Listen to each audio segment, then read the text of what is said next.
Everyone, welcome to teaching पाठशाला। मैं हूं आपकी एजुकेटर ज्योति। आज से हम इम्यूनोलॉजी के लेक्चर को रिज्यूम करने जा रहे हैं। सो आई एम एक्सट्रीमली सॉरी कि इतने लेट से मैंने रिज्यूम किया, just because I was not getting time for making these videos mainly on immunology portion, because मैं एक साथ मल्टीपल डिफरेंट सब्जेक्ट्स की मैं स्टडी कर रही थी, that is why.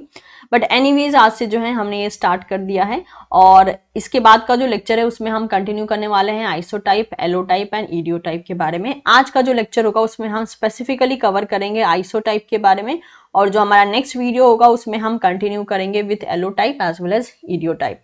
So this will be the part 1 for these portion. Okay, साथ ही साथ हम जानेंगे कि what is anti isotypic antibody, anti allotypic antibodies as well as anti idiotypic antibodies. ये सारे टर्म्स को भी हम क्लियर करेंगे ताकि अगर आने वाले टाइम में कुछ भी एग्जाम में अगर पूछा जाता है इसके बारे में, चाहे जनरल क्वेश्चन ही क्यों ना हो, तो आप इसे इजीली सॉल्व कर सकें। तो लेट्स स्टार्ट।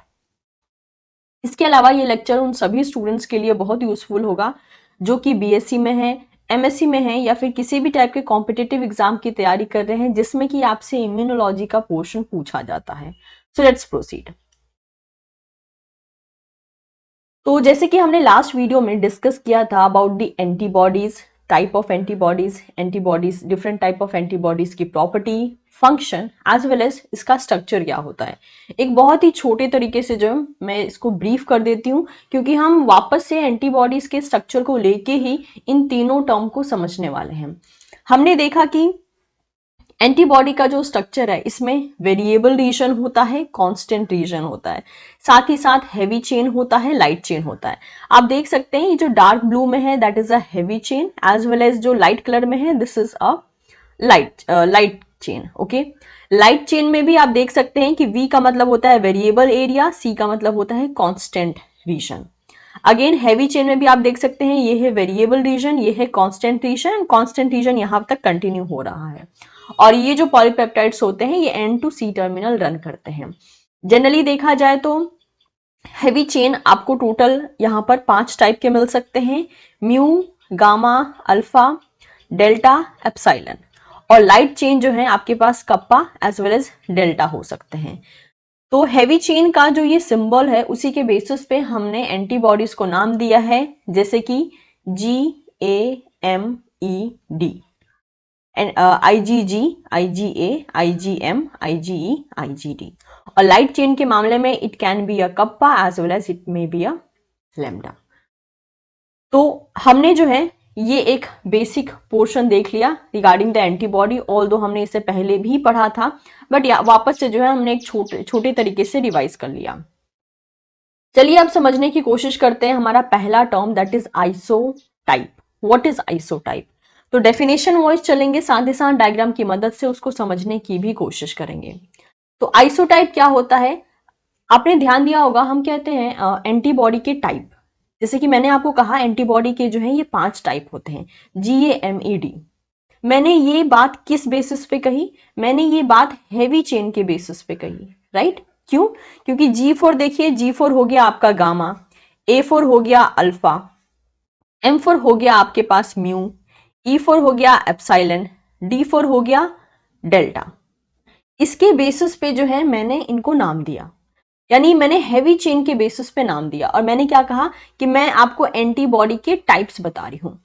इन्हीं टाइप्स को एक्चुअल में क्लासेस भी कहा जाता है कि हम एंटीबॉडी की क्लासेस पढ़ रहे हैं या हम एंटीबॉडी के टाइप्स पर पढ़ रहे हैं। और इसी के लिए आइसोटाइप वर्ड भी यूज किया जाता है कि we are studying the isotype of antibodies. So it is nothing but just a 5 classes of antibodies which we have already discriminated according to their heavy chain. किस किस टाइप के heavy chain है उनके पास, उसके बेसिस पे हमने उनको अलग अलग कर दिया है। So isotype is a class of antibody that's determined by its heavy chain constant region. तो जो हैवी चेन है मेनली उसका जो कांस्टेंट रीजन है, स्पेसिफिकली उसके बेसिस पे जो है हम आइसोटाइप डिसाइड करते हैं। तो ये जो है कन्वर्ट किया जाता है कांस्टेंट रीजन के द्वारा, that give rise to the different type और classes of antibodies. So isotype have a different heavy chain that represents the class of antibodies. तो देखिए हमको ऑलरेडी पता है ये टाइप, लेकिन इसी को आइसोटाइप कहते हैं। मे भी ऐसा हो सकता है कि आपको ना पता हो। तो हमने जो टाइप पढ़ा वो टाइप को हमने डिवाइड किया था हैवी चेन के बेसिस पे, और वही हैवी चेन के बेसिस पे डिवीजन होने के कारण हम इन टाइप्स को आइसोटाइप कहते हैं। जो 4 मेन आइसोटाइप हैं या क्लासेस हैं वो कुछ इस तरीके से हैं, जैसे कि हो गया IgG, IgA, IgM, IgE and IgD. और ये जो है आपको सेम इंडिविजुअल में देखने को मिल सकते हैं, जैसे कि मैं हो गए या आप हो गए, हम सभी में ये पांचों टाइप की एंटीबॉडीज प्रेजेंट हैं। और ये डिफरेंट टाइप ऑफ एंटीबॉडीज हैं डिपेंडिंग कि उनके पास किस टाइप का कांस्टेंट हैवी चेन प्रेजेंट है, right, whether it is a mu, whether it is a alpha, ठीक है। So in this way antibodies classified in different type of antibodies or different classes of antibodies or on the basis of different isotype। तो आप antibody के type बोलिए, classes बोलिए, isotype बोलिए, सबका meaning एक हो जाता है यहाँ पर। The different type of constant heavy chain is due to the difference in the sequence of constant region। तो ये जो हम कह रहे हैं कि different type of constant heavy chain है, ये किस वजह से है? ये जो सीक्वेंस है कांस्टेंट रीजन का उसके बेसिस पे है। कांस्टेंट रीजन के सीक्वेंस अलग है, इसीलिए जो है डिफरेंट वैरायटी ऑफ हमें हैवी चेन मिल रहा है, mainly in the constant region. Each different heavy chain region refer to an isotype. हर एक जो डिफरेंट हैवी चेन रीजन है उसे हम आइसोटाइप की तरह रिगार्ड करते हैं। जैसे कि हमने बोला था कि this is a heavy chain, this is a light chain, right. अब अगर ये हैवी चेन मान लीजिए ये अल्फा है, तो ये क्या हो जाएगा, ये हो जाएगा IgA। अगर मान लीजिए ये हैवी चेन जो है ये गामा है, तो ये हो जाएगा IgG। यानी ये जो आपको कांस्टेंट एरिया दिख रहा है हैवी चेन का, इसका सीक्वेंस क्या है वो ये चीज डिसाइड करेगा कि वो हैवी चेन अल्फा होने वाला है, गामा होने वाला है, डेल्टा, एप्सिलॉन या कुछ और होने वाला है, जैसे कि आप यहाँ पे देख सकते हैं। और ये जो चीजें हैं ये हम सेम इंडिविजुअल में स्टडी कर रहे हैं, क्योंकि within a same individual हर एक वैरायटी के हमको यहाँ पर एंटीबॉडीज देखने को मिल रही हैं। So different isotype have different function. There is no doubt कि ऑफ कोर्स ये जितने भी आइसोटाइप हम पढ़ रहे हैं सभी के फंक्शन अलग अलग हैं, जिसके बारे में हम ऑलरेडी प्रीवियस वीडियो में बात कर चुके हैं कि किस किस एंटीबॉडीज के क्या क्या स्पेसिफिक फंक्शन है, और उनके फंक्शन ऑब्वियसली उनके डिफरेंट टाइप होने के कारण है, यानी डिफरेंट आइसोटाइप होने के कारण है। एग्जाम्पल के तौर पे देखिए, मैंने माउस का ही IgG देख रही हूं मैं, और मैं माउस का ही IgM देख रही हूं। सब कुछ ऑलमोस्ट सेम दिख रहा है except there heavy chain, right. Heavy chain में देखिए जैसे कि यहाँ पर हैवी चेन जो है ये है गामा का, यहाँ पे गामा हैवी चेन है, that is why this is IgG। और यहाँ पर जो है हैवी चेन क्या है, mu, and that is why it is IgM। एकदम सिंपल भाषा में हमने समझने की कोशिश की कि व्हाट इज आइसोटाइप। और कमाल की बात यह है कि ये हमें ऑलरेडी पता है, क्योंकि जब हम टाइप ऑफ एंटीबॉडीज पढ़ते हैं तो हम इनडायरेक्टली आइसोटाइप ही पढ़ रहे होते हैं। बट यहाँ पे हमारा मेन फोकस हो जाता है कि भाई हम जो है यहाँ पे बात कर रहे हैं हैवी चेन के बारे में, जिसको कि हम मेनली कांस्टेंट रीजन में स्टडी कर रहे हैं। कुछ फैक्ट्स के बारे में देख लेते हैं। ये फैक्ट्स हो सकता है किसी एग्जाम में आपको कुछ क्वेश्चन सॉल्व करने में मदद कर दे, या फिर जो 1-2 मार्क्स के क्वेश्चन आते हैं जैसे कि मान लीजिए DBT में हो गए या ICMR में हो गए, वहां पे ये मदद कर देते हैं। या ऐसा भी हो सकता है कि कभी बहुत अलग टाइप का क्वेश्चन आए हैं उसमें ये सॉल्व करने में मदद कर दें। So the ability of antibodies to mediate this response is dependent not only on their antigen specificity but also on their isotype, that is heavy chain classes or subclasses. For example, an antibody's isotype determines whether it will activate a complement to which the Fc receptor it will bind, and in some cases whether it can transport it across the certain tissue layer. जो different isotype activate होते हैं antigen के encounter करने के बाद, उन different isotype के functions अलग अलग हो सकते हैं।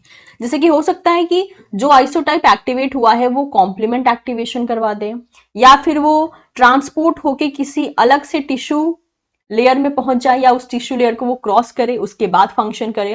कहने का मतलब ये है कि जो भी एंटीबॉडी के आइसोटाइप एक्टिवेट होते हैं they can function in different way depending upon the type of isotype. An antibody class that is determined by the constitution sequence of heavy chain. So the 5 human isotype designated as IgA, IgD, IgE, GM, and they obviously exhibit structural and functional differences.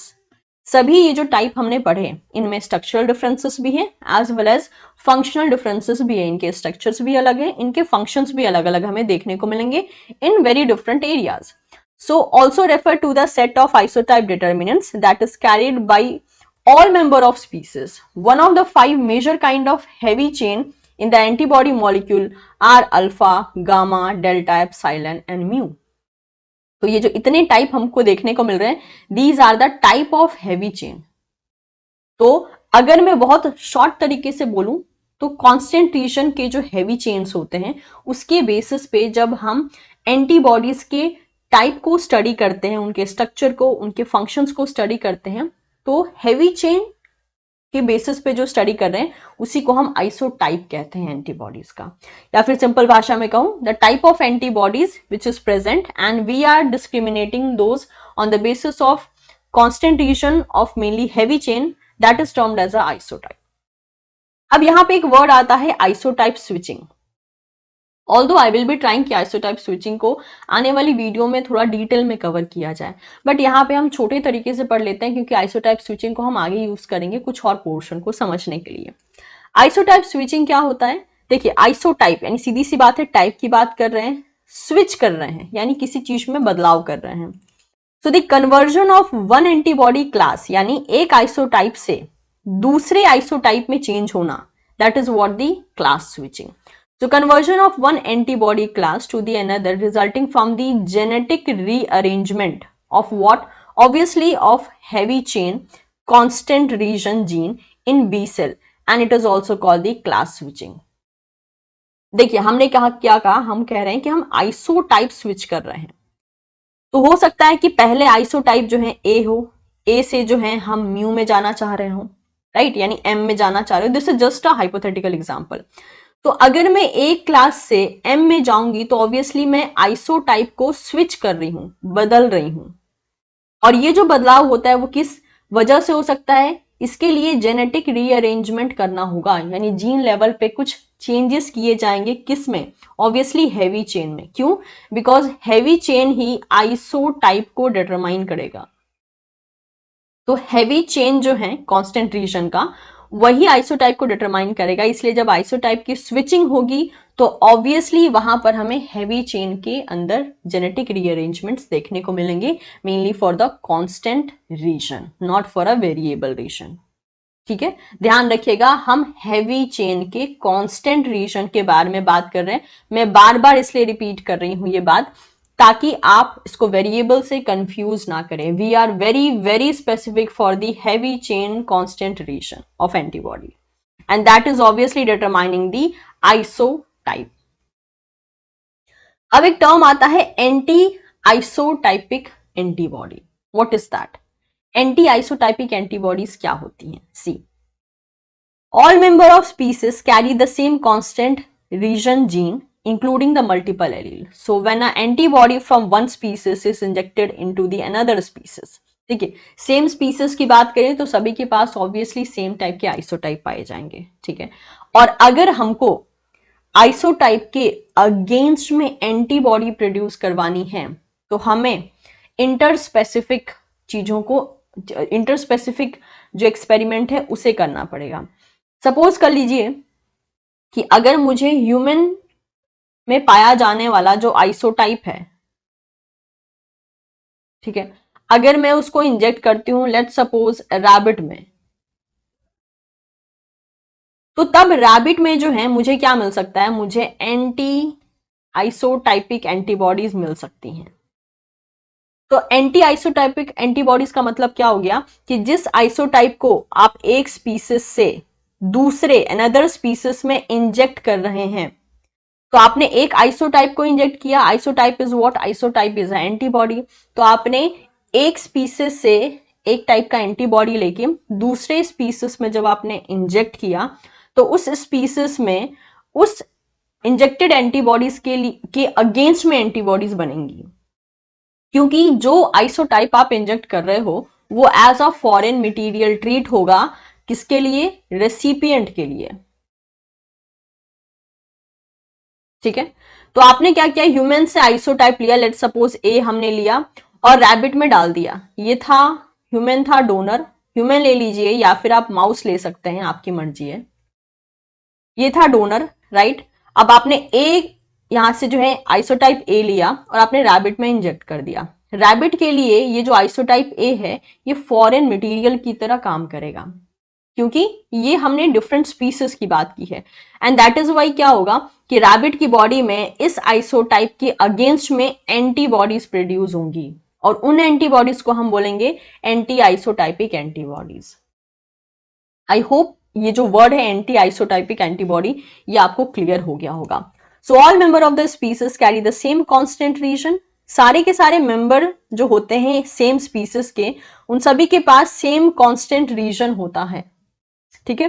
Mainly जो constant region में jeans होते हैं वो same होते हैं। So when an antibody from one species is injected into the another species, the isotypic determinant will be recognized as a foreign। ये जो isotype को हमने इंजेक्ट किया ना, इसी को हम कह रहे हैं आइसोटाइपिक डिटर्मिनेंट। तो इस आइसोटाइपिक डिटर्मिनेंट को जो है रैबिट का body as a foreign molecule treat करेगा, and that is why forming anti isotypic antibody, that is antibody against the injected isotype, और इसी को हम बोलते हैं एंटी आइसोटाइपिक एंटीबॉडी, ठीक है। क्योंकि एक एंटीबॉडी के अगेंस्ट में एंटीबॉडीज प्रोड्यूस हो रही हैं, बिकॉज जो इंजेक्टेड एंटीबॉडीज है उसको as a foreign molecule treat किया जा रहा है। अगर एप्लीकेशन की बात करें कि आइसोटाइप का एप्लीकेशन यानी इसका इस्तेमाल कहाँ हो सकता है, ऑन अ एप्लीकेशन बेसिस या फिर ऑन अ वर्क बेसिस, तो इसको यूज किया जाता है सेकेंडरी एंटीबॉडीज बनाने में, जिसे मेनली हम वेस्टर्न ब्लॉट के टाइम पे इस्तेमाल करते हैं। अगर आपने वेस्टर्न ब्लॉट किया होगा तो आपको पता होना चाहिए कि एक जो है सेकेंडरी एंटीबॉडी का इस्तेमाल किया जाता है वेस्टर्न ब्लॉटिंग में। तो उस टाइम में ये जो सेकेंडरी एंटीबॉडीज होती है ना, ये क्या होती है, ऑब्वियसली ये आइसोटाइपिक जो हमारा यहाँ पर हम टॉपिक पढ़ रहे हैं, तो सेकेंडरी एंटीबॉडीज को बनाने के लिए वेस्टर्न ब्लॉट में वेस्टर्न ब्लॉट में जिसको हम यूज करते हैं, तो इसको बनाने के लिए जो है हम आइसोटाइप का ही इस्तेमाल करते हैं। So this was a particular application for the isotype, okay. इसके अलावा आप यहाँ पे देख सकते हैं, क्योंकि मैंने कहा था कि हर एक आइसोटाइप जो है स्ट्रक्चर में डिफरेंट होता है, फंक्शन में डिफरेंट होता है, तो ये चार्ट में ऑलरेडी प्रीवियस वीडियो में पढ़ा चुकी हूँ आपको, लेकिन यहाँ पे मैं आपको दिखा रही हूँ कि ये जो डिफरेंट टाइप ऑफ आइसोटाइप है, ऑब्वियसली देख सकते हैं सबका स्ट्रक्चर में डिफरेंस है, एंड ऑफ कोर्स सबकी प्रॉपर्टीज, दैट मीन सबके फंक्शन में भी आपको डिफरेंस देखने को मिल जाएगा, ओके। तो अगर हम बात करते हैं what is allotype, so all member of a species inherit the same set of isotype gene। एक स्पीसीज की अगर हम बात करते हैं, ओके, तो एक स्पीसीज में सारे के सारे member same set of isotypic gene को इनहेरिट करते हैं, यानी सभी के पास, अगर एक स्पीसीज को कंसीडर करते हैं तो उस स्पीसीज में जितने भी मेंबर हैं सभी के पास same set of isotypic gene होगा। उनमें से कुछ जीन के पास जो है मल्टीपल एलील एग्जिस्ट करते हैं। सभी जीन के लिए एग्जिस्ट करें जरूरी नहीं है, कुछ जीन के लिए मल्टीपल एलील एग्जिस्ट कर सकते हैं, और ये जो एलील हैं ये कुछ ऐसे अमाइनो एसिड को कोड करते हैं जो कि आगे चल के एलोटाइपिक डिटर्मिनेंट का रीजन बनते हैं, and of course that occur in some but not all member of the species. और ये जो इवेंट है वो सारे मेंबर में हो ऐसा जरूरी नहीं होता है। मेक श्योर हम इस टॉपिक में एलोटाइपिक में विद इन अ स्पीसीज बात करेंगे, यानी सिंगल स्पीसीज की ही बात करेंगे।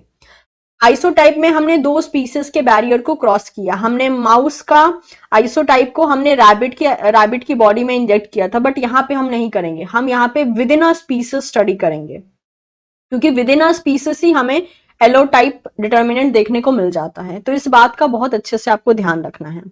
तो कहानी क्या थी कि जितने भी मेंबर हैं एक स्पीसीज ग्रुप के अंदर, उनके पास same set of isotypic gene होता है जो कि वो इनहेरिट करते हैं। उनमें से कुछ जीन जो हैं मल्टीपल एलील की एग्जिस्टेंस को शो कर सकते हैं, और वो जो एलील्स हैं वो कुछ ऐसे अमाइनो एसिड को कोड कर सकते हैं जो कि एंटीबॉडीज का जो एलोटाइपिक डिटर्मिनेंट है उसे ये शो करेंगे। और ये जो इवेंट है ये सारे मेंबर में हो उस स्पीसीज के ऐसा जरूरी नहीं होता है, कुछ मेंबर में ऐसा देखा जा सकता है। So of course it is present within a species level. So the constant region of an antibody possesses allotypic determinant. Okay, that is mainly the difference in the FC region. जो constant region होता है antibodies का उसमें हम एलोटाइपिक determinant की हम बात कर रहे हैं।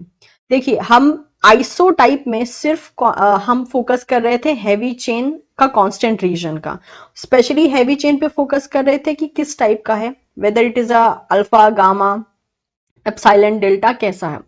लेकिन हम एलोटाइप में जो है एलिलिक डिफरेंसेस के बारे में बात कर रहे हैं। तो ये पहले ही स्टेज में डिफरेंस क्लियर हो जाता है कि आइसोटाइप एलोटाइप से डिफरेंट कैसे हैं। अब देखिए अगर मैं आपको डायग्राम से समझाना चाहूं तो you can see here this is a constant region, right. तो हमने क्या किया है, स्पीसीज सेम है, देखिए माउस ही है, ये स्पीसीज सेम है, राइट। हमने क्या किया है, स्ट्रेन ए ले लिया है और स्ट्रेन बी ले लिया है। दोनों स्ट्रेन का यानी दोनों मेंबर का हमने आईजीजी ही लिया है, यानी इम्यूनोग्लोबुलिन जी का एग्जाम्पल लिया है। अब देखिए स्ट्रेन ए के अंदर या फिर मेंबर 1 के अंदर जो है आईजीजी का ये वाला रीजन देखिए, कांस्टेंट रीजन देखिए, इसके अमाइनो एसिड कितने डिफरेंट नजर आ रहे हैं, स्पेशली ये वाला पोर्शन देखिए एज कंपेयर टू दिस, जिसका ये वाला पोर्शन देखिए आप। अगर दिक्कत हो रही है तो मैं इसको थोड़ा सा जूम कर देती हूँ। Look at this, right. अगर आप ये वाला पोर्शन देखते हैं इस वाले पोर्शन में, तो ये वाले पोर्शन से आप कंपेयर करते हैं तो इसमें डिफरेंस आ रहा है। ये डिफरेंस क्यों है, बिकॉज जो मल्टीपल एलील थे उन एलील में से जो है वो जो एलील है उन्होंने कुछ डिफरेंट सबटल अमाइनो एसिड को कोड किया, तो इधर के अमाइनो एसिड थोड़े डिफरेंट हो गए एज कंपेयर टू दिस। इसीलिए सेम स्पीसीज के दो मेंबर को अगर आप कंपेयर करते हैं for the same kind of antibody, तो आपको जो मेनली कांस्टेंट रीजन है उसमें अमाइनो एसिड में डिफरेंसेस देखने को मिल जाएगा, और इसी चीज को हम एलोटाइप डिटर्मिनेंट कहते हैं। उम्मीद करती हूँ ये बात आप सभी को क्लियर हो गई होगी। ओके, यहाँ पे और भी समझाया गया है। मान लीजिए this is a member 1 and this is a member 2 of the same species, तो इनका देखिए यहाँ पर जो कांस्टेंट रीजन है उनमें उसमें चला आया है अमाइनो एसिड में डिफरेंस, और इसी को कहा जाता है क्या, दैट इज एलोटाइप। तो हमने अगर लास्ट वीडियो में देखा था कि आइसोटाइप का वेरिएशन देखने के लिए हम स्पीसीज, एक स्पीसीज से दूसरे स्पीसीज में स्विच किए थे, लेकिन यहाँ पे हम सेम स्पीसीज के अंदर ही बात कर रहे हैं। अब एलोटाइप की अगर हम बात करते हैं तो एलोटाइप में चला आता है एंटी एलोटाइप एंटीबॉडीज। ये क्या होती हैं, so antibodies directed toward the allotypic determinant. Allotypic determinant के अगेंस्ट में जो एंटीबॉडी इंड्यूस होती है बॉडी में या प्रोड्यूस होती है उसे हम एंटी एलोटाइपिक एंटीबॉडीज का नाम देते हैं। एग्जाम्पल के लिए क्या किया गया, anti allotypic antibody can be produced by injecting antibody from one member. मान लीजिए हमने क्या किया, हमने लिया स्पीसीज एम, स्पीसीज को नाम दे दिया एम, इसके हमने ले लिया मेंबर 1 और इसका हमने ले लिया मेंबर 2, सेम स्पीसीज के दो मेंबर ले लिए। इस मेंबर का हमने क्या किया, एंटीबॉडी, ठीक है, यानी हम इसको कह सकते हैं इसका एलोटाइपिक डिटर्मिनेंट को जो है हमने मेंबर 2 में इंजेक्ट कर दिया। अब ये जो मेंबर 2 है इसकी बॉडी क्या करेगी, इस एंटीबॉडी के अगेंस्ट में एंटीबॉडी प्रोड्यूस करेगी, और वो जो अगेंस्ट में एंटीबॉडी प्रोड्यूस हो रही है उसी को हम कहते हैं एंटी एलोटाइपिक एंटीबॉडी। ऐसा क्यों हुआ, क्योंकि जो हमने एलोटाइपिक एंटीबॉडी को एलोटाइपिक डिटर्मिनेंट को हमने जो इंजेक्ट किया था सेकेंड मेंबर में, उसकी बॉडी ने उस इंजेक्टेड एंटीबॉडी को as a foreign molecule treat किया, एंड दैट इज वाई उसके खिलाफ जो है उसकी बॉडी में एंटीबॉडीज प्रोड्यूस हो गई। तो ये बिल्कुल सेम टू सेम है एंटी आइसोटाइपिक एंटीबॉडी जैसा, बस वहां पे हमने डिफरेंट स्पीसीज के बीच में ये इंजेक्ट किया था टाइप हमने, लेकिन यहाँ पे हम same species but with different member हम इंजेक्ट कर रहे हैं।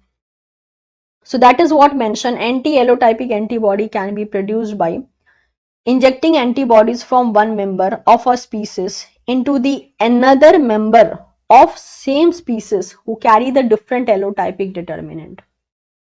और जिस मेंबर में हम इसे इंजेक्ट करें ना, ऑफ कोर्स उसके पास कुछ डिफरेंट एलोटाइपिक डिटर्मिनेंट होंगे, एंड दैट इज वाई उसकी बॉडी ने एंटी एलोटाइपिक एंटीबॉडीज को प्रोड्यूस किया। अब कुछ थोड़े से फैक्ट्स जान लेते हैं। Allotype defined as a allelic variant within a constant region that are inherited and are known to exist for a heavy chain loci as well as the K locus. तो जो एलोटाइप है ऑब्वियसली ये allylic variant के कारण देखा जाता है, mainly in the constant reason, जिसको कि इनहेरिट किया जाता है। और ये जो एलोटाइपिक हमें प्रॉपर्टीज देखने को मिल रही हैं वो हैवी चेन में भी देखने को मिल सकती है as well as light chain में भी देखने को मिल सकती है। एलोटाइप result from genetic variation at a locus within a species. So within a species अगर देखा जाए तो एलोटाइप इस वजह से होता है बिकॉज कुछ जेनेटिक वेरिएशन चले आते हैं मेनली जो है हैवी चेन एरिया में। Next, immunoglobulin allotype refers to the protein that are produced that are the product of polymorphic immunoglobulin gene, यानी मल्टीपल एलील का जो प्रोडक्ट है उसके कारण होता है और जिसके कारण हमें जेनेटिक वेरिएशन देखने को मिलता है। अब जरा सा हम बात करते हैं नोमेनक्लेचर के ऊपर। ये कुछ एक्स्ट्रा पोर्शन है, चाहे तो आप लोग स्किप कर सकते हो, बट आई गेस इसको वन टाइम कंसेप्ट की तरह याद रखना या फिर समझ लेना आसान होगा, क्योंकि हमको नहीं पता कल को किस किस तरीके से क्वेश्चन आ जाए। तो जरा सा हम समझते हैं कि इनको नोमेनक्लेचर कैसे किया गया, यानी इनको नाम कैसे दिया गया है, इसको कैसे लिखते हैं, एलोटाइप को कैसे लिखा जाता है, ये जरा सा हम समझ लेते हैं। ठीक है, ध्यान से सुनेगा, चीज ये कॉम्प्लेक्स नहीं है, बस एक बार ध्यान से सुन लेंगे समझ में आ जाएगा। The WHO adopted nomenclature embraces use of either a numerical or a Roman letter designation. तो नोमेनक्लेचर के लिए क्या किया गया है, न्यूमेरिकल यूज किया जा सकता है या लेटर यूज किया जा सकता है। That is definition of a heavy chain class. पहले वो अल्फाबेट लिखना है जिसका हैवी चेन हम प्रेजेंट कर रहे हैं। मान लीजिए हमने यहाँ पे जो है गामा हैवी चेन प्रेजेंट किया है, तो लेटर हम क्या लिखेंगे, लेटर हम लिखेंगे जी। ठीक है, गामा चेन के कारण जी आ गया। Followed by the sub class. अब जो आईजीजी है उसकी कौन सी क्लास आप ले रहे हो, क्योंकि उसके भी क्लासेस हैं, क्लास 1 2 3 4 इस तरीके से हैं, तो कौन सी क्लास ले रहे हो आप। जैसे मान लीजिए इन्होंने लिया है क्लास 3, तो क्लास 3 लेने के कारण हमने लिख दिया है G3। ओके, उसके बाद एक M लेटर आएगा, M बता रहा है जेनेटिक मार्कर, तो हमने क्या कर दिया, यहां पर एक M लिख देंगे हम। एंड डेजिग्नेटेड नंबर और लेटर इन द ब्रैकेट, और ऑब्वियसली एक नंबर इसको अलॉट किया जाएगा डिपेंडिंग अपॉन इट्स वेरिएंट, तो नंबर भी अलॉट किया जा सकता है या फिर कोई एक लेटर भी अलॉट किया जा सकता है ब्रैकेट में, ये इसके फर्दर वेरिएशंस को दिखा सकता है। तो यहाँ पे इन्होंने क्या किया, एग्जाम्पल के लिए बोल दिया कि अगर लेटर इंडिकेट किया जाएगा तो जी लिख सकते हैं, या फिर अगर नंबर इंडिकेट किया जाएगा तो हम इसे G3M ब्रैकेट 21 लिख सकते हैं। ठीक है, तो इस तरीके से इसका नामकरण किया जाता है, यानी नोमेनक्लेचर दिया जाता है इसको। फैक्ट्स के तौर पे अगर हम ह्यूमंस की बात करते हैं तो ह्यूमंस में जो है एलोटाइप सिर्फ और सिर्फ देखे गए हैं आईजीजी के अंदर, आईजीए के अंदर एंड कप्पा लाइट चेन के अंदर। यानी एलोटाइप के बेसिस पे आपको जो एग्जाम्पल आगे देखने को मिलेगा वो आपको आईजीजी के अंदर देखने को मिलेगा, आईजीए के अंदर एंड कप्पा लाइट चेन के अंदर देखने को मिलेगा। चलिए जरा एग्जाम्पल से इसको समझते हैं। ह्यूमंस में जो एलोटाइप है इनको कैरेक्टराइज किया गया है फॉर ऑल 4 आईजी सब क्लासेस। आईजी की जो सब क्लासेस हैं लाइक 1 2 3 4, उन सभी क्लासेस के लिए जो है एलोटाइप अवेलेबल है। आईजीए की जो टोटल 2 क्लासेस होती हैं उनमें से सिर्फ एक क्लास के लिए जो है एलोटाइप अवेलेबल है, as well as kappa light chain के लिए भी एलोटाइप्स अवेलेबल हैं। इतना ही नहीं, देखा गया एटलीस्ट 25 डिफरेंट जीएम एलोटाइप्स भी अवेलेबल हैं जिसको कि आइडेंटिफाई किया गया है।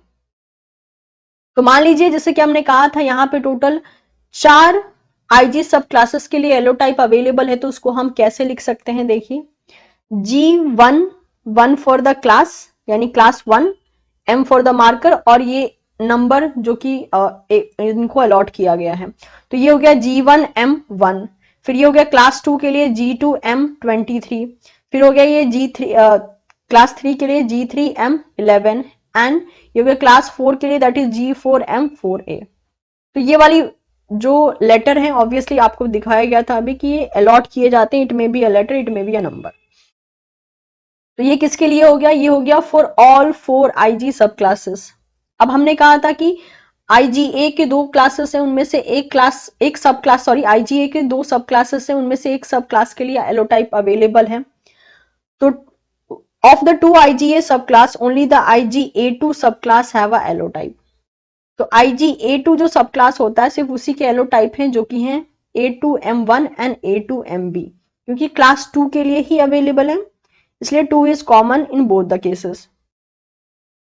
और लास्ट कहा गया था कि कप्पा लाइट चेन के लिए भी यहाँ पे एलोटाइप अवेलेबल हैं, लगभग 3 एलोटाइप इसके देखे जाते हैं, क्योंकि कप्पा का कोई क्लास नहीं है। तो देखिए यहाँ पर के बाद कोई नंबर यहाँ मेंशन नहीं है क्योंकि इसकी कोई क्लासेस नहीं है, ठीक है, इसके नॉर्मली एलोटाइप अवेलेबल है। तो ये हो गया KM1, KM2 एंड KM3, ठीक है। तो ये हमने देख लिया कि ये किस तरीके से इनको नोमेनक्लेचर दिया गया है, एज वेल एज इसको हम कैसे लिख सकते हैं, राइट। अब बात करते हैं इसकी एप्लीकेशन के बारे में, मतलब कि ये हमने एलोटाइप तो पढ़ लिया, लेकिन रियलिटी में हम इस कंसेप्ट को कहाँ लगाएंगे, कहाँ पे ये देखने को मिलता है। तो देखिए, जब ब्लड ट्रांसफ्यूजन किया जाता है ना, उस टाइम पे एलोटाइप का आपको कंसेप्ट देखने को मिलता है, क्योंकि जिसका ब्लड ट्रांसफ्यूजन किया गया है और जिसमें किया गया है, तो उस जिस डोनर के पास अगर एलोटाइपिक डिटर्मिनेंट डिफरेंट है as compare to the receiver, तो ऑब्वियसली रिसीवर उस एलोटाइपिक डिटर्मिनेंट के अगेंस्ट में उसकी बॉडी जो है एंटी एलोटाइपिक एंटीबॉडी का प्रोडक्शन करेगी। इतना ही नहीं, सेकेंड केस में क्या देखा गया है कि allotypic determinant antibodies to the allotypic determinant sometime is produced by the mother. कभी कभी जो है एंटी एलोटाइपिक एंटीबॉडी जो है मदर की बॉडी भी प्रोड्यूस करती है, मेनली ड्यूरिंग द प्रेगनेंसी। और कब? In response to the paternal allotypic determinant on the fetal immunoglobulin, specially तब जब फीटल के इम्यूनोग्लोबुलिन पे पैटर्नल साइड का एलोटाइपिक डिटर्मिनेंट प्रेजेंट होता है, तो उस टाइम पे मदर की बॉडी जो है एंटी एलोटाइपिक एंटीबॉडी का प्रोडक्शन कर सकती है। तो ये था एप्लीकेशन फॉर द एलोटाइप। तो अगर हम एक तरीके से ब्रीफ करना चाहें तो हमने आइसोटाइप में हैवी चेन का कांस्टेंट रीजन स्टडी किया था, डिपेंडिंग अपॉन द फैक्ट कि कौन से हैवी चेन का टाइप प्रेजेंट है, उसी के अकॉर्डिंग हम आइसोटाइप डिवाइड कर रहे थे। और हमने वो स्टडी जो है एक स्पीसीज के अंदर भी किया था और डिफरेंट स्पीसीज के अंदर ट्रांसप्लांट करके भी ट्राई किया था। एलोटाइप में क्या है, हम with in a single species study कर रहे हैं और with in a single species में 2 डिफरेंट मेंबर में सेम टाइप के आइसोटाइप को हम स्टडी कर रहे थे, लेकिन हमने ये देखा कि उनका जो कांस्टेंट रीजन है हैवी चेन का, वहां पे जो अमाइनो एसिड्स के जो सीक्वेंस है उनमें कुछ सबटल चेंजेस हैं, जिसके कारण वो एक एलोटाइपिक डिटर्मिनेंट को प्रेजेंट कर रहे हैं। और वो इसलिए हो रहा है because there is a allelic variant in that particular area. तो अगर हम इडियोटाइप की बात करते हैं तो अभी तक जो हमारा डिस्कशन था वो आइसोटाइप एज वेल एज एलोटाइप पे फोकस कर रहा था, और ये जो दोनों हमने टॉपिक पे फोकस किया, इनका मेन हाईलाइटेड एरिया था हैवी चेन, राइट। तो हमने हैवी चेन पे मैक्सिमम चीज़ों को देखा। ये जो टॉपिक है हमारा इडियोटाइप का, यहाँ पे हम हैवी चेन पे तो फोकस कर रहे हैं, लेकिन मेनली वेरिएबल एरियाज पे फोकस कर रहे हैं। लेट मी डिफाइन, जैसे कि आप देख सकते हैं this is a structure of antibody, right. और अगर हम देखते हैं तो ये वाला पोर्शन जो है ये कांस्टेंट है, ये कांस्टेंट है, ये कांस्टेंट है, same goes with this area, right. ये सब कांस्टेंट है, ये भी कांस्टेंट है, लेकिन वेरिएबल कौन है ये देखिए, जिसमें VH एंड VL लिखा है, यानी variable heavy chain region and variable light chain region. Same goes with this area, ये देख सकते हैं आप, ये है variable area, that is variable heavy chain region and variable light chain region. तो जहां पे isotype and allotype heavy chain area से डील कर रहे थे, स्पेसिफिकली जो हम कांस्टेंट पोर्शन में लेते हैं, राइट। लेकिन जो इडियोटाइप है वो मेनली डील करता है वेरिएबल पोर्शन से। तो ये जो टॉपिक है ये मेनली आपके वेरिएबल रीजन से डील करेगा, राइट। और अगर आपने लास्ट जो कुछ वीडियोस हैं, अगर इम्यूनोलॉजी के कुछ वीडियोस अगर आपने देखे हैं, तो आपको पता होना चाहिए कि जो वेरिएबल रीजन है ये मेनली डील करता है एंटीजन बाइंडिंग साइट की तरह। ओके, तो चलिए इसका जरा डिटेल हम जानते हैं। तो इडियोटाइप का ओवरऑल अगर हम डिस्क्रिप्शन देखना चाहें तो variable heavy as well as variable light domain of antibodies have a unique amino acid sequence. तो हमने ये जो वेरिएबल रीजन की बात की ना, इस वेरिएबल रीजन में क्या देखने को मिलता है कि amino acid, obviously amino acid sequence यहाँ पे देखने को मिलेंगे, लेकिन काफी यूनिक टाइप के अमाइनो एसिड सीक्वेंस यहाँ पे देखने को मिलते हैं। ये जो डोमेन है जिसे हम वेरिएबल हैवी या वेरिएबल लाइट डोमेन कह रहे हैं, ये फंक्शन करते हैं एंटीजन बाइंडिंग साइट की तरह, जैसे अभी मैंने आपको पिक्चर में दिखाया था। एज वेल एज ये जो है एक एंटीजन डिटर्मिनेंट की तरह एक्ट करते हैं। Okay, so the idiotype determinant arises from the sequence of heavy and light chain variable region। तो यानी हम ये कह सकते हैं कि इडियोटाइप डिटर्मिनेंट जो है, जो कि देखने को मिलता है, वो इस वजह से देखने को मिलता है just because of the sequence of heavy and light chain जो कि वेरिएबल रीजन में प्रेजेंट है। Each individual antigenic determinant of variable region is referred to as a isotype. तो हर एक इंडिविजुअल एंटीजेनिक डिटर्मिनेंट जो कि वेरिएबल रीजन में प्रेजेंट है, उसे हम इडियोटाइप का नाम देते हैं। जैसे कि यहाँ पर एंटीजेनिक डिटर्मिनेंट प्रेजेंट है, यहाँ पे एंटीजेनिक डिटर्मिनेंट प्रेजेंट है। तो ऐसे मतलब ऐसे साइट्स जो कि एंटीजन को डिटरमाइन करेंगे, तो इसी को जो है हम इडियोटाइप का नाम देते हैं। Each antibody will present multiple idiotope. हर एक एंटीबॉडी जो है मल्टीपल टाइप के इडियोटोप को प्रेजेंट कर सकता है, या फिर आप कह सकते हो कि शो कर सकता है। जैसे कि आप देख सकते हैं ये जो एंटीबॉडी है, इसमें इडियोटोप का स्ट्रक्चर देखिए कुछ इस तरीके से बना हुआ है, जबकि ये जो इडियोटोप था वो किसके लिए था, वो था एंटीजन ए के लिए। और ये जो एंटीबॉडी है ये थी आईजीजी। सेम एंटीबॉडी को हमने फिर से लिया है, माउस के ही आईजीजी को लिया है, लेकिन इस बार हमने एंटीजन बी के लिए देखना चाहा है कि इसके पास कौन सा इडियोटोप है। तो इस बार जो इडियोटोप है देखिए इसका स्ट्रक्चर कुछ ऐसा है, यानी सेम एंटीबॉडी सेम इंडिविजुअल में प्रेजेंट है, लेकिन डिफरेंट एंटीजन के लिए डिफरेंट इडियोटोप्स को प्रेजेंट कर रही है।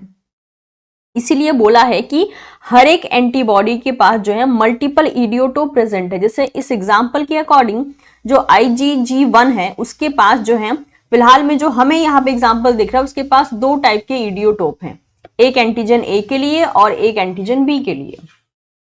फॉर दिस पिक्चर रेफरेंस, तो यही इस स्टेटमेंट में हमें जानने को मिल रहा है कि हर एक एंटीबॉडी के पास मल्टीपल इडियोटोप्स हो सकते हैं, और जब हम सारे के सारे इडियोटोप का सम करते हैं तो उसे हम इडियोटाइप कहते हैं एंटीबॉडी का। ओके, जब हम, जैसे कि यहाँ पे मेंशन है, the sum of individual idiotope is called the idiotype of the antibody. उम्मीद करती हूँ ये चीजें क्लियर हो गई होंगी। अब जरा जानने की कोशिश करते हैं व्हाट इज एंटी इडियोटाइप एंटीबॉडी। अभी तक जो हमने दो टॉपिक कवर अप किया है, जिसमें कि हमने जाना है कि what is anti isotypic antibody, anti allotypic antibody, same उसी बेसिस पे एंटी इडियोटाइप एंटीबॉडीज होती हैं। जैसे अगेन यहाँ पे आप एक और पिक्चर में देख लीजिए, ये है variable heavy as well as ये है वेरिएबल लाइट चेन रीजन। आप देख सकते हैं कि यहाँ पे डिफरेंट टाइप ऑफ इडियोटोप्स प्रेजेंट है, जो कि एंटीजन के एपिटोप के लिए स्पेसिफिक हो सकते हैं, और ये जो इडियोटोप्स हैं इनको कलेक्टिवली जो है हम इडियोटाइप का नाम दे सकते हैं। एंड ऑफ कोर्स ये हमने अपने प्रीवियस लेक्चर में डिस्कस किया है कि एंटीजन अपने एपिटोप से बाइंड करता है, तो वहीं पर जो एंटीबॉडीज होती हैं वो अपने पैराटोप से बाइंड करती हैं एंटीजन से। तो अब सवाल आता है what is anti idiotype antibodies. तो मान लीजिए कि जैसे हमने पुराना जो हमारा लेक्चर था आइसोटाइप एंड एलोटाइप का, उसमें जैसे एग्जांपल के तौर पे हमने समझा था, वैसे ही यहाँ पे भी मेंशन है। Anti idiotype antibodies is produced by injecting antibodies that has minimal variation in their isotype and allotype so that the idiotype difference can be recognized। मान लीजिए हमने एक ऐसा इंडिविजुअल लिया जिसमें कि हम एंटीबॉडी को इंजेक्ट कर रहे हैं, लेकिन हम ये कंसिडर करके चल रहे हैं कि जिस एंटीबॉडी को हम इंजेक्ट कर रहे हैं उनमें आइसोटाइप एंड एलोटाइप में मिनिमम वेरिएशन होगा, क्योंकि हमारा मेन फोकस है कि इडियोटाइप जो हम एंटीबॉडी इंजेक्ट कर रहे हैं उसके इडियोटाइप के अगेंस्ट में हमें एंटीबॉडीज चाहिए। तो अगर इनमें वेरिएशन ज्यादा होगा तो हमें इनके खिलाफ एंटीबॉडीज ज्यादा मिल जाएंगी। इसीलिए जब यहाँ पे एंटीबॉडीज को किसी इंडिविजुअल में इंजेक्ट किया जाता है तो मेन इस बात का ध्यान रखा जाता है कि आइसोटाइप एंड एलोटाइप का जो वेरिएशन हो वो मिनिमल हो एंड इडियोटाइप का डिफरेंस ज्यादा हो, ताकि हमें जो एंटीबॉडीज मिले इस इडियोटाइप के अगेंस्ट में वो हम प्रॉपर ढंग से रिकॉग्नाइज कर सके। और जो एंटीबॉडीज हमें मिलती हैं after injecting the antibodies for the idiotype, उसी को हम बोलते हैं एंटी इडियोटाइप एंटीबॉडीज। यानी जो एंटीबॉडीज हमने इंजेक्ट की हैं एंड ऑफ कोर्स इसका एक पर्टिकुलर जो है इडियोटाइप होगा, तो जब हम ये किसी और इंडिविजुअल में इंजेक्ट कर रहे हैं तो इस इडियोटाइप के अगेंस्ट में जो हमें एंटीबॉडीज मिलेंगी उसे हम एंटी इडियोटाइप एंटीबॉडीज का नाम देंगे। अब सवाल आता है कि इस इडियोटाइप को तो हमने एज अ लेक्चर बेसिस समझ लिया कि ये क्या है, कैसे काम करता है और एंटी इडियोटाइप एंटीबॉडीज कैसे प्रोड्यूस होती हैं। अब सवाल आता है कि इस टॉपिक का हम इस्तेमाल कहाँ करते हैं, मतलब इसका एप्लीकेशन हम कहाँ पे देख सकते हैं। तो पहले देखिए, एंटी-idiotype antibodies have enabled to analyze the pathogenesis of autoimmune diseases and structural relation of receptor and ligand in the clinical field। तो यहाँ पे ही आपको दो यूज मिल गया। पहला यूज क्या है कि एंटी-idiotype एंटीबॉडीज के थ्रू जो है हम इस चीज को एनालाइज कर पाते हैं, मेनली पैथोजेनेसिस को हम एनालाइज कर पाते हैं जो कि रिलेटेड होता है ऑटो इम्यून डिजीज से। ओके तो ऑटो इम्यून डिजीज से रिलेटेड जो पैथोजेनेसिस होता है उसको हम एनालाइज कर पाते हैं एंटी इडियोटाइप एंटीबॉडीज का इस्तेमाल करके। साथ ही साथ हम रिसेप्टर एंड लिगेंड को क्लिनिकल फील्ड में उनका स्ट्रक्चरल जो रिलेशन होता है उसको भी स्टडी कर पाते हैं। नेक्स्ट देखिए, anti idiotype vaccine are antibodies directed against the variable region of pathogenic antibodies. इसके अलावा एंटी इडियोटाइप एंटीबॉडीज का इस्तेमाल करके वैक्सीन का भी डेवलपमेंट होता है और वो वैक्सीन जो है वो अगेंस्ट हो सकती है किसके, दैट इज पैथोलॉजिकल एंटीबॉडीज के। ओके मेनली उनके वेरिएबल रीजन के, इसके अगेंस्ट में हो सकती है। नेक्स्ट एप्लीकेशन है, they have been used in the treatment of B cell lymphomas. इसके अलावा जो बी सेल लिम्फोमास है जिसे हम बी सेल ट्यूमर कह सकते हैं उसके ट्रीटमेंट में भी इनका इस्तेमाल किया जाता है। तो ये कुछ एप्लीकेशन थे। तो हमने तीनों टॉपिक पढ़ा, आइसोटाइप, एलोटाइप, इडियोटाइप, उन सब के हमने एप्लीकेशन भी देखे। इट्स नॉट अबाउट कि हम सिर्फ टॉपिक पढ़ रहे हैं, हम ये भी देख रहे हैं कि उनका इस्तेमाल कहाँ हो रहा है और कैसे हो रहा है, राइट। अब आपके सामने मैंने जो है यहाँ पे एक टेबल रखा है, इसमें मेंशन करके रखा है कि कौन से टाइप ऑफ एंटीबॉडीज है। जैसे कि हमारा मेन फोकस यहाँ पे है anti isotype, anti allotype and anti idiotype. और साथ ही साथ हमने यहाँ पे ये मेंशन किया है कि ये रिकॉग्नाइज क्या करती हैं, तो इन सब के बारे में यहाँ पे मेंशन है। ऑल्दो इन सब के बारे में हमने ऑलरेडी डिस्कस कर लिया, बट यार this was a very good table, इसलिए मैं आपके सामने इसको प्रेजेंट कर रही हूँ एंड इसको मैंने कूबे से लिया है, कूबे 8th एडिशन से। ओके अब आ जाता है क्वेश्चन। तो जैसे कि मैंने आपको ऑलरेडी बताया था कि पहले हम तीनों टाइप को डिस्कस करेंगे, आइसोटाइप, एलोटाइप एंड इडियोटाइप, उसके बाद हम क्वेश्चन देखेंगे। तो ये क्वेश्चन जो है 2016 दिसंबर में पूछा गया है CSI नेट के। ये आपका होमवर्क की तरह काम करेगा, आपको इस क्वेश्चन को पढ़ना है और आपको आपका आंसर जो है कमेंट सेक्शन में मुझे बताना है। उसके कुछ टाइम बाद जो है मैं किसी एक स्टूडेंट का करेक्ट आंसर पिक करके पिन कर दूंगी। जो भी स्टूडेंट करेक्ट आंसर देगा उनमें से किसी एक का मैं आंसर लेके पिन कर दूंगी, जो कि बाकी आने वाले स्टूडेंट्स के लिए एज अ डायरेक्शन काम करेगा। तो इस क्वेश्चन को रीड आउट कीजिए और अपने आंसर मुझे कमेंट सेक्शन में बता सकते हैं। ओके मैं उम्मीद करती हूँ कि अगर आपने तीनों lecture that is isotype, allotype and idiotype अच्छे से सुना है, पढ़ा है, तो आप इस क्वेश्चन को बहुत ईजिली आंसर कर पाएंगे। Thank you so much everyone. Video informative लगा हो तो इसे लाइक कर सकते हैं आप, इसे आप अपने दोस्तों के साथ शेयर कर सकते हैं and of course don't forget to subscribe teaching Pathshala for more such video updates. Thank you so much, मिलते हैं बहुत ही जल्द आपसे एक आने वाले नेक्स्ट वीडियो में।